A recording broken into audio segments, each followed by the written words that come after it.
At my parents' dinner table under those fake soft candlelights, my mother slid a thick blue folder across the linen like she was dealing a winning hand.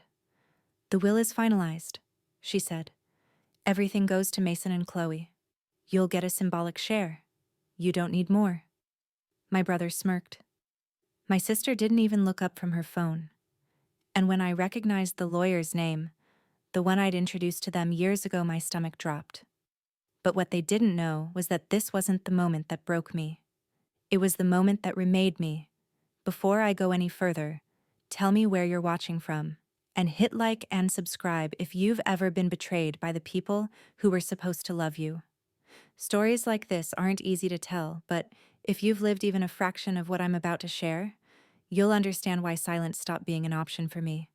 I didn't grow up thinking anything was wrong with my family. Most kids assume the house they're raised in is the blueprint for how the world works. And in the Cole household, the blueprint was simple. I was the steady one, the reliable one, the daughter who didn't need attention because she had everything under control. One of my earliest memories is of a Wednesday night in our kitchen, Linda stirring chili, the TV droning from the living room, Mason and Chloe arguing over the remote. I sat at the table doing homework, trying to block them out. Linda scooped extra meat into Mason's bowl, handed Chloe a second slice of cornbread, then glanced at my plate and said, "Harper, you're fine with less. You always are." It wasn't cruel. It was casual. Too casual. When I was 12, I won a district-wide writing contest. There was a small ceremony, cheap plastic medals, proud parents taking photos. I tugged on Dad's sleeve afterward and asked if he got a picture. He nodded. But when we got home, he showed the family a series of photos of Mason hitting a baseball in the backyard. "These are the real moments," he said.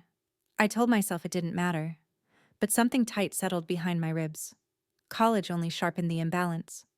Halfway through my junior year, I got an email from the university, tuition overdue. I'd already sent money home the month before, thinking it was for bills. Then Linda called, voice trembling just enough to sound believable. "Sweetheart, Mason needs equipment for his music program. He's so talented." We couldn't say no. She didn't mention my tuition, not once. So I worked double shifts at a campus cafe, mopping the tile floors under flickering lights at midnight, serving caffeine to people who didn't know the difference between tired and exhausted.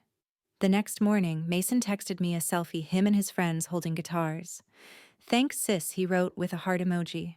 Not a word about what it cost me. After graduation, things got worse, not better. When Dad needed minor surgery, the hospital bill landed at nearly $5,000. Linda called it a tiny family emergency. I paid it the same afternoon. A week later, she told me, "You're the successful one. It's natural you help more." I nodded then, but something inside me recoiled. The lake cabin came next, a place Mason and Chloe used as their personal backdrop for content. The porch boards were rotted, the railing loose, the roof leaking. I drove up alone one freezing weekend to repair everything. While I sanded wood and patched holes, the twins filmed slow-motion clips by the lake, tagging my parents with, "Thank you for our beautiful escape, our escape." I was behind the camera for half of it, covered in sawdust and cold sweat. I didn't realize it then, but these moments weren't isolated. They were steps, small, quiet, unremarkable, leading straight to the night everything collapsed. And the collapse didn't start with the will. It started long before, with the way they learned to take from me without even noticing they were doing it. If there was a moment that should have warned me who my family really was, it happened when I was 24. Chloe had maxed out a credit card buying content supplies she swore would launch her influencer career. When I told her I couldn't cover it, she dissolved into tears dramatic enough for a movie trailer. 10 minutes later, my parents summoned me home for a family conversation. I remember stepping into the living room fireplace. Lit lights dimmed the whole room, staged like an intervention. Chloe curled on the couch with a blanket as if she'd survived trauma. Mason stood in the corner, arms crossed, smirking. Dad sat in his recliner wearing that practiced look of helpless neutrality. And Linda stood in the middle, holding the silence like a gavel. "Your sister made a mistake," she said. "Family helps each other." "I've been helping," I said. Linda's face softened just enough to look disappointed rather than guilty. "But she's overwhelmed. She's young. She's the same age as Mason," I replied. No one acknowledged it. The meeting ended the way it always did, with me apologizing for hurting Chloe's feelings, for forgetting what family meant, for saying no. I walked out with the kind of numbness that doesn't hit all at once, just to spread slowly like cold water down the spine. My job became the only place where my effort meant something. Julia, my manager, once told me, "Harper, you're the kind of person people rely on." She meant it as a compliment. She didn't know I'd been relied on since childhood, long before I ever had a salary. My apartment downtown became my sanctuary. Warm hardwood floors, clean lines, plants that didn't ask for anything but sunlight. I kept everything orderly not because I liked minimalism, but because chaos had always been assigned to me at home. Peace felt like borrowed air, fragile and temporary. But even inside that small apartment, my family's presence found ways to seep in. A buzzing group chat, a request for money disguised as an update, a guilt-laced voicemail about how busy I'd been lately. Every ping of my phone felt like a string tugging me back. The Thanksgiving 2 years before the Will dinner sealed something inside me. The house smelled like turkey and cinnamon candles, one of those picture-perfect holidays where everyone pretends the past doesn't exist. When it was time to share what we were thankful for, Mason said, "Mom always believes in me." Chloe said, "Dad always has my back." Then Linda smiled at me and said, "And I'm thankful Harper stays steady. Every family needs one person who doesn't need much." Everyone nodded, as if that was affection, as if that was praise. My fork hovered halfway to my mouth. For the first time, the sentence hit me clearly. "You're useful, not loved." I should have understood then where things were heading, but I kept giving. Mortgage payments, utility bills, emergencies that magically aligned with the twins' wants. I kept telling myself they needed me. That family was supposed to be hard, that maybe being the responsible one was my role. I didn't know it yet, but every sacrifice had been stacking quietly, like dry timber, waiting for the spark that would set everything on fire. And the spark was coming. It just hadn't reached the dinner table yet. Driving home from the Will dinner felt like trying to breathe under cold water. My hands locked around the steering wheel, the rain smearing the city lights into the same blur I felt behind my eyes. I replayed the scene over and over, Linda's voice calm as a verdict, Mason's smirk, Chloe's bored indifference. And that lawyer's name, the one I had introduced to them. There was something cruel in that detail, cruel and intentional. By the time I reached my apartment, my phone was vibrating non-stop across the counter. I didn't check it. I just stood in the doorway, letting the silence settle. My home usually felt warm, soft, safe. Tonight, it felt like the aftershock of an earthquake. Everything still standing, but not quite right. When I finally flipped the phone over, the screen was a wall of missed calls. Linda, Dad, Chloe, Mason. The family group chat had exploded. Little bubble previews flashed. "You misunderstood everything. Call your mother. You're acting dramatic. We didn't mean it that way." I opened none of them. Instead, I opened my banking app. The list of recurring payments appeared like a confession. Mortgage transfer, electric bill, water, a monthly payment labeled help, repairs for the lake cabin, and then Mason's car insurance, something I had almost forgotten I paid. I stared for a long moment at the screen, the glow reflecting off the kitchen tiles. I felt my heartbeat in my palm. Then I tapped cancel. A confirmation popped up. Yes. Next line. Cancel. Next. Cancel. Each tap wasn't just a financial action. It felt like unhooking barbs they'd buried in me for years. It hurt more than I expected. But for the first time, I felt the faint outline of a boundary forming. A fragile one, but real. My phone rang again. Linda. Against my better judgment, I answered. Her voice exploded immediately. "Harper, what are you doing? Don't you dare cancel those payments. Your father is furious. We trusted you." "I'm not your bank," I said, keeping my voice steady. "You're part of this family. Family doesn't act like this." I let out a short breath. "You're right. Family doesn't." A beat of silence. Then she snapped, "Call me when you've calmed down," and hung up. 5 minutes later, Mason called. I should have ignored it, but I picked up. "So Mom says you're spiraling over a will," he drawled. "Relax. Nobody's dying. You think this is funny? I think you're embarrassing yourself. You paid because you wanted to. Stop rewriting history." His words hit the place he'd always aimed for, the part of me that still wondered if I was overreacting. But before I could respond, he hung up like he'd won something. Then came Chloe. I didn't answer, but she left a voicemail. "You're lucky, Harp. You don't need the inheritance. You're stable. Some of us aren't." Lucky. That word slid under my skin like a splinter. By morning, Chloe had posted a vague Instagram story. Some people show their true colors when money's involved. Protect your peace. No names. No context. Just enough for her followers to assume the villain was me. At work, Julia watched me carefully. You look exhausted, she said. Take a breath. Or a week. But I couldn't breathe. Not that week. Because 3 Wednesdays after the will dinner, I got a text that felt like a command from the past family meeting tonight. You owe it to us to be there. Mom. My chest tightened the way it used to when I was a kid, summoned into the living room.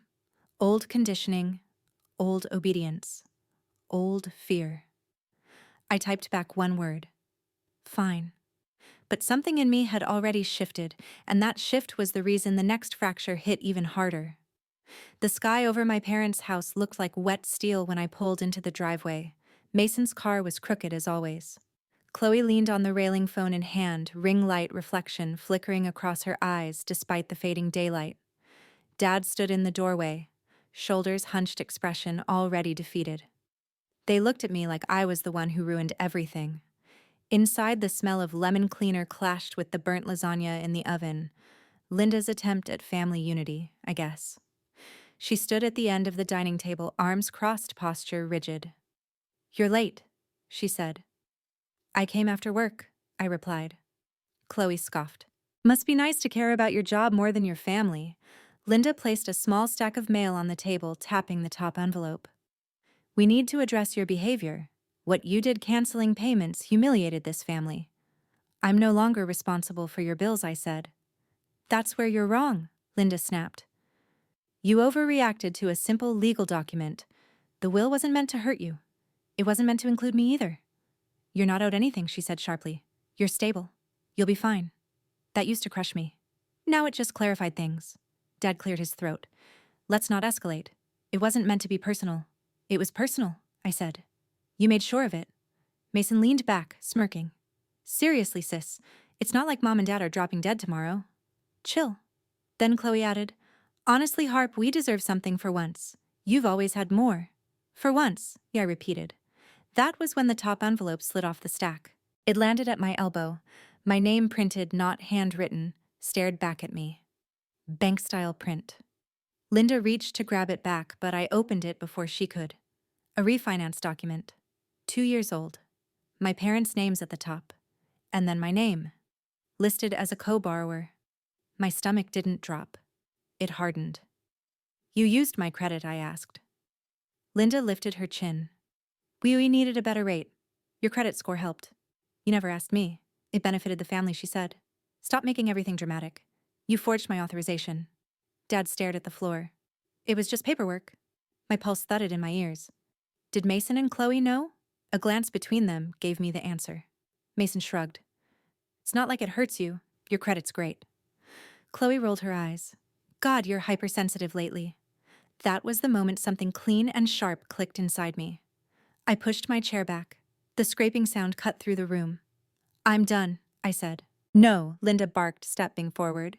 You will sit down until we resolve this. There's nothing to resolve. You've made your choices. I'm making mine. If you walk out that door, we won't welcome you back, she warned. I met her eyes for the first time in years. I stopped expecting welcome a long time ago. I grabbed my coat. Their voices rose behind me, overlapping into a blurry roar, accusations, pleas, warnings. But the house, that curated museum of family values, suddenly felt too small to contain the person I'd become. I didn't slam the door. The quiet thud was louder. Driving home, the refinance document replayed in my mind. My name, my stolen credit, their entitlement, their utter inability to feel shame. They had crossed a line that couldn't be uncrossed, and I had no idea the next line they crossed would be physical. Because a week later, long after the messages stopped and the silence finally settled, I came home from a work trip and found my front door sealed shut with hardened foam. That was the moment everything shifted from emotional betrayal to danger. I got back from a 3-day work trip to Sacramento on a Friday night, the kind of exhaustion where your spine feels hollow. The hallway of my apartment building was unusually still.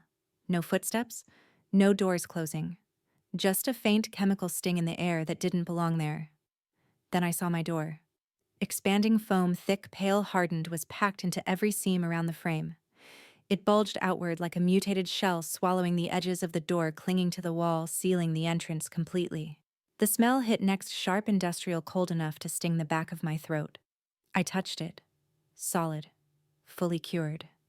This wasn't a prank done in passing. Someone took their time. For a moment, everything inside me went silent. Not fear. Not panic. Something colder. A clarity I didn't recognize as mine. Building management arrived, blinking at the mess. "Someone really wanted you locked out," the supervisor murmured. "Apparently," I said, my voice flat. The locksmith came next. For nearly 2 hours, he chipped away at the foam fragments scattering across the hallway, like brittle yellow flakes. I stood there the entire time, arms crossed, steady. When the door finally opened with a crack, I stepped into the apartment without relief, only resolve. I didn't unpack. I didn't sit. I walked straight to my desk and opened the building's security feed. My fingers moved with an eerie calm. Fast forward, pause, back, click. Then, there he was, hood pulled low. Baseball cap. The same gray hoodie I bought Mason last Christmas.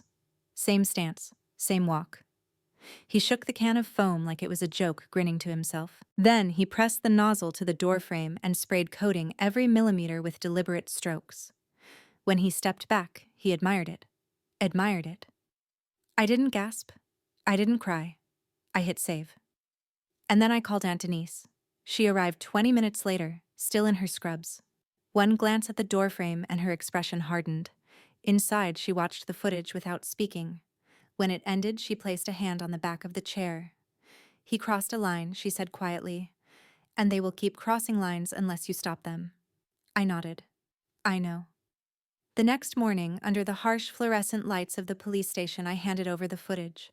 The officer watched it twice, jaw tightening.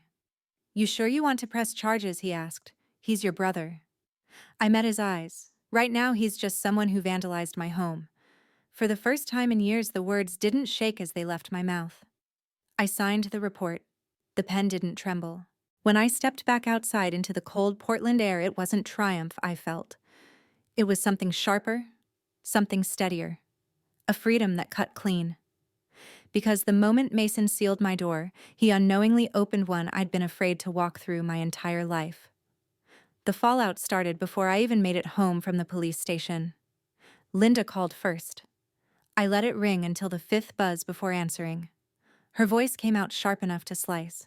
"How could you do this to your brother? Do you know what you've started?" "Mason is terrified." "He vandalized my home," I said. "It was a harmless joke," she snapped. "You're blowing this up because you can't stand not being the center of attention." A bitter laugh slipped out. I was never the center of anything in this family. She refused to absorb that. "Drop the report. Right now. You're acting like a monster. I'm acting like someone who finally knows where the line is." Then I hung up. 10 minutes later, Dad called. His voice was tired, the way someone sounds when they've avoided responsibility their whole life. "Harper, we can handle this privately. No need for the police. It became a police matter when he sealed the door of my home," I said. "And when you all acted like my boundaries were optional." There was a long pause. Then the question he had never asked in 30+ years. "What do you want?" Not "what does the family want?" Not "what should we do?" "What do you want?" It stunned me more than it should have. "I want the full cost of repairs reimbursed." "That's unreasonable." "That's the number," I said quietly. He exhaled a defeated breath. "I'll talk to your mother." The next morning, the transfer appeared in my bank account. Exact amount. Memo line settlement. It wasn't the money that mattered. It was the admission that for once, they didn't get to dictate the outcome. After that, I blocked all their numbers, one by one. The silence that followed didn't feel empty. It felt breathable. Wide. Mine. Aunt Denise checked in every few days with small updates, the kind that used to trigger panic but now barely registered. Linda taking early diner shifts, the smile on her face too tight. Dad worn down at the hardware store. Chloe losing followers after screenshots leaked showing her toxic relative narrative wasn't exactly honest. Mason worried about future background checks. Their chaos kept spinning, but none of it belonged to me anymore. Then, just as the dust settled, a thick envelope arrived in my mailbox. A law office I didn't recognize. Inside, a small inheritance from my grandfather's sister, a woman who'd passed away months earlier. The note attached said, "I leave this to Harper, the only one in the family who understands the value of what she earns." I folded the letter slowly. They thought they had drained me dry. They thought removing me from their will took everything. They didn't realize they'd handed me the one thing they could never take back. Proof that someone somewhere in that bloodline finally saw me. In the weeks that followed, nothing magically fixed itself, but everything finally felt like it belonged to me. I booked a 2-week trip to Italy, stood on a balcony in Florence, with warm air brushing my face, and opened an email offering me a leadership track at work. I bought a small silver ring and slipped it onto my right hand, a promise to never disappear for anyone again. When I returned to Portland, I joined a hiking group where I met someone who understood what it meant to walk away from family. If you've ever felt like the outsider in your own family, subscribe. This story isn't over.